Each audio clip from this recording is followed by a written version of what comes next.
It starts like this. On an unsuspecting evening, not unlike this one, I sat down to reread one of my favorite books, The Picture of Dorian Gray by Oscar Wilde.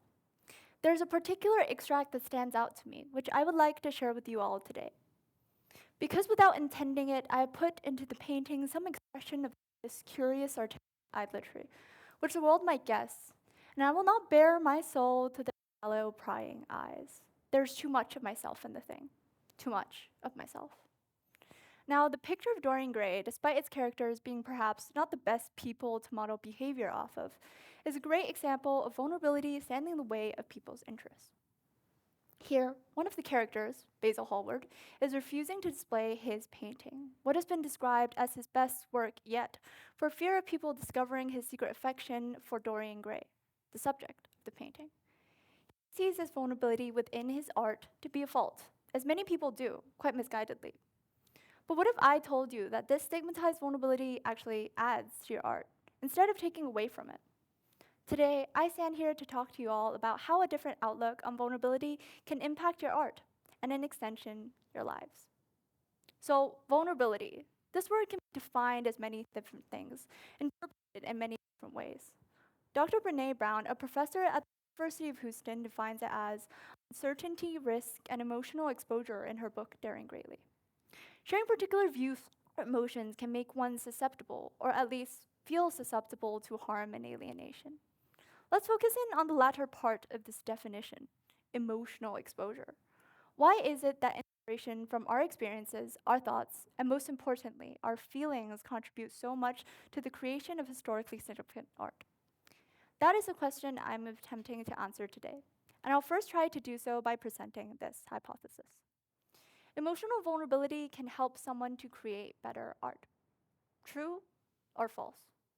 Well, before I explain my reasoning behind this notion, we do have to define better art, which can be difficult given that it is such a subjective thing.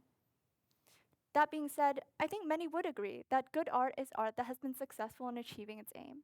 And I would argue that ubiquitously, this aim is to make you feel something, whether it be wonder or disgust. As an English student, and very proudly so, this phenomenon is something that has always fascinated me. In fact, I came up with this very idea in English class. I noticed that when we talked about critical analysis of literary works, we looked at the reader's emotional reaction as well as skill and technique. How does it make you feel? And that is a crucial part of creating art, to be making something that your audience is able to resonate with. So I'm sure most of what I've just said will make logical sense to all of you in the audience. But I'm also aware that some of you will be sitting here doubting the significance of creating art that people can relate to. Because, hey, what does that contribute to society? Nothing, right? This is where I disagree. Even if you sit here as someone who does not participate in the arts, I think we can all agree that good art has influence over the world. Think back to popular culture in the 1960s. Can you imagine a world without the Beatles or Elvis Presley? Or feminist literature, such as Margaret Atwood's A Handmaid's Tale, which has led to increased discourse, to change in attitudes, to diversity, to progress. Whilst it may not be the most recognizable way of bringing about change, art has spearheaded various movements that have had enormous impact on our world, both politically and socially. And, well, think about it this way. Hypothetically, what if Oscar Wilde had been too worried about the reception of his novel and decided not to publish it? That would directly impact me, and probably others who share my love for this book. Then what if thousands of musicians worldwide were too scared to include their actual feelings in a song? And what if that happened to include your go-to crying song? What would happen then to the rest of the world who rely so heavily on this art as solace and escape? This is what I mean when I say that emotional vulnerability is pertinent to creating good art. It is so interwoven with this connection to other individuals, which I believe links back to the value of art. Art holds its significance for people because they can relate to it. That goes for the audience, and as for the creator themselves, it acts as a means of catharsis through self-expression. This has always seemed simple to me, as someone who is surrounded and so influenced by art in their everyday life. But this is not the case for critics throughout history who have struggled to come to a consensus on the role of emotion in art. And for my STEM-inclined friends who very affectionately stereotype me as a starving artist. I will not deny that this is something personal for me. But as mentioned before, there are centuries of proof to support this thesis, and this is particularly prevalent in the 19th century with the Romantic movement. When you think of the word romantic, it immediately connotes emotion. Someone who exemplifies impassioned art of this era is Johannes Brahms, a renowned composer and pianist from the Romantic period. He demonstrates the ability to be emotionally transparent in his music, as evidenced by one of his most famous works, Op. 118, which is dedicated to Clara Schumann, who he was in love with. Now, historians have had difficulty exactly defining their relationship, because Clara had been previously married to Robert Schumann, Brahms' mentor and good friend. I tell you the context in which this music was conceived because it then enables us to understand that it probably did require courage for Brahms to put these frowned upon feelings into his art.